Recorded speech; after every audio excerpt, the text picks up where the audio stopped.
Olá, turma, tudo bem? Estou de volta para gravar mais uma videoaula. Nesta aula, nós vamos relembrar um conteúdo que vocês já viram no 8º ano. É a classificação de um sistema linear. É importante a gente relembrar esse assunto porque a gente vai estudar vamos precisar desse conteúdo para a nossa próxima matéria, que nós vamos ver, que é a discussão de um sistema linear. Bem, então, prestem bem atenção, vamos lá.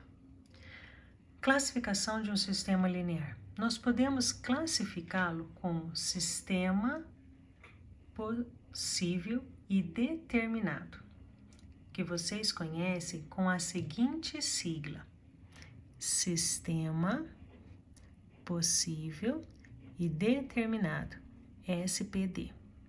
Um outro que nós conhecemos é o sistema possível, só que ele é indeterminado.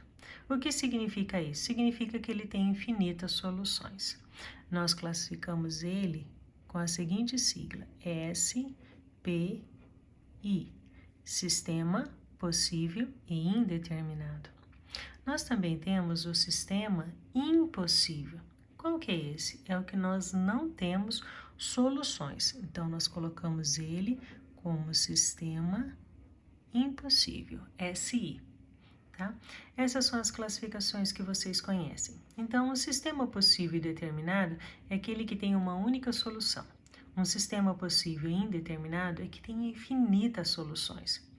E um sistema impossível é aquele que não tem soluções, tá? Não tem uma solução. Então, nós vamos ver agora alguns exemplos, tá bom? Vamos olhar para o nosso primeiro exemplo. Ele fala o seguinte: ele quer que nós determinamos os valores de x e y. Bem, usando o método da adição, nós poderíamos resolver isso daqui da seguinte maneira. Para eliminar uma das duas letras, eu vou multiplicar a minha segunda linha por menos 2. Então, vou multiplicá-la por menos 2. Então, eu vou ficar com um sistema com esse formato: x menos 2y igual a menos 1. E na linha de baixo, eu vou ter, então, menos 2 vezes 3x, eu vou ficar com menos 6x. Menos com menos vai me dar mais 2y.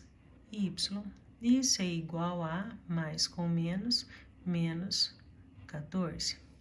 Fazendo a soma desses dois, pelo método da adição, nós vamos ter o quê? Menos 6 com mais 1, nós vamos ficar com menos 5x. Isso vai ser, este cancela com esse, nós vamos ficar com menos 15. Bem, gente, multiplicando essa daqui por menos 1, nós vamos ficar com x sendo igual a 15 dividido por 5. Gente, 15 dividido por 5 é a mesma coisa que 3. Tudo bem? Achamos o valor de x, então temos que agora determinar o valor de y. Substituindo na primeira equação, nós vamos ter o quê? Que 3 menos 2 vezes y, isso é igual a menos 1. Fazendo aqui, nós vamos ter que menos 2y é igual a menos 1 com menos 3, isso vai ficar menos 4. Multiplicando por menos 1, nós vamos ter o seguinte, que y é igual a 4 dividido por 2. Então, y vai ser igual a 2. Então, eu tenho um par de ordenadas aqui. Quem é a minha solução? A minha solução é 3, 2. Nós temos um par de ordenadas. Bem, então, esse sistema, nós classificamos ele como o quê? Como sendo um sistema possível e determinado. Tudo bem? Vamos olhar para o nosso segundo exemplo. O que ele vai falar? Nós vamos ter que x menos y é igual a 1, que 2x menos 2y é igual a 2, e nós temos que achar os valores de x e y.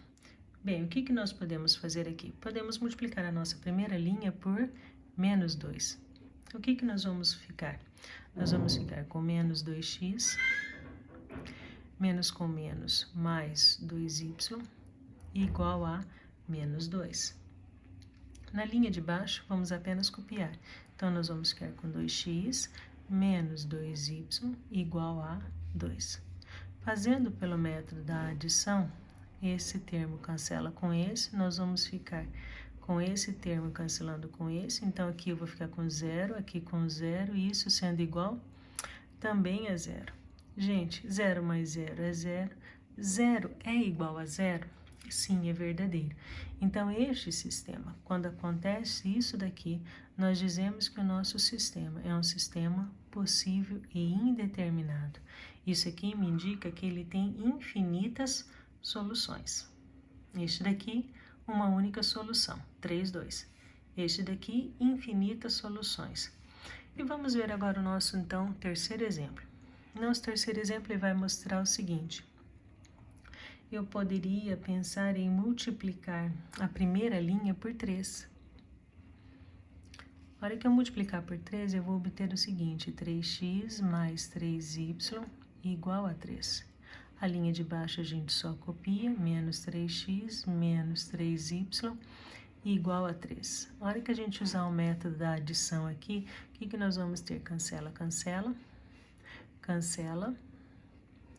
Isso sendo igual a 6. Gente, 0 é igual a 6? Não, 0 não é igual a 6. 0, ele é diferente de 6. Então, como isso daqui é falso, então nós temos que esse sistema é um sistema impossível. Bem, professora, entendemos o que significa isso matematicamente, tá? Agora, a gente poderia tentar entender esses mesmos sistemas na sua representação geométrica, tá? Vamos olhar, então, na nossa representação geométrica.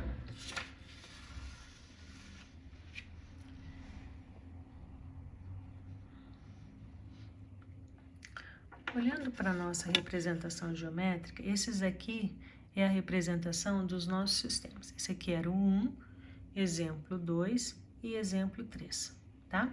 O exemplo 1, geometricamente, significa o quê? Eu tenho a minha primeira equação, que é esta daqui, e essa daqui é a minha segunda equação. A representação dessas duas equações lineares é uma reta. Então, eu vou ter uma reta e uma segunda reta. Quando eu tenho uma única solução, é porque significa que essas retas, elas se encontraram num ponto. E que ponto é esse? Esse ponto é a solução do meu sistema. Então, o ponto onde elas encontram x valendo 3 e y valendo 2, neste ponto aqui, nós temos o nosso sistema possível e determinado. Tudo bem? Ele é determinado porque eles se encontraram num ponto. Bem, pensando dessa maneira, o nosso segundo exemplo, ele vai me dar as duas equações. X menos y igual a 1 e 2x menos 2y igual a 2. Essas duas equações vão gerar retas, só que as duas retas é como se uma tivesse sobre a outra.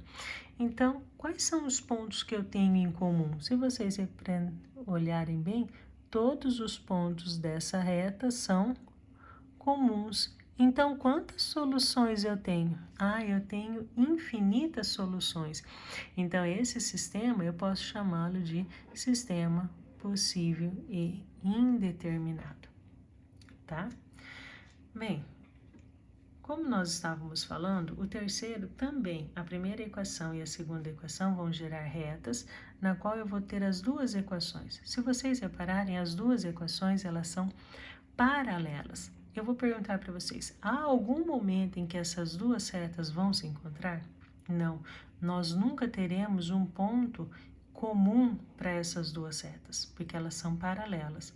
Então, como não há ponto em comum, esse sistema é o sistema que nós chamamos de impossível, porque elas nunca vão se encontrar, tá? Então, essa é a nossa representação. Espero que vocês tenham compreendido bem o assunto. Qualquer dúvida é só perguntar por e-mail ou pelo mural. Desejo a todos bons estudos e até um próximo vídeo.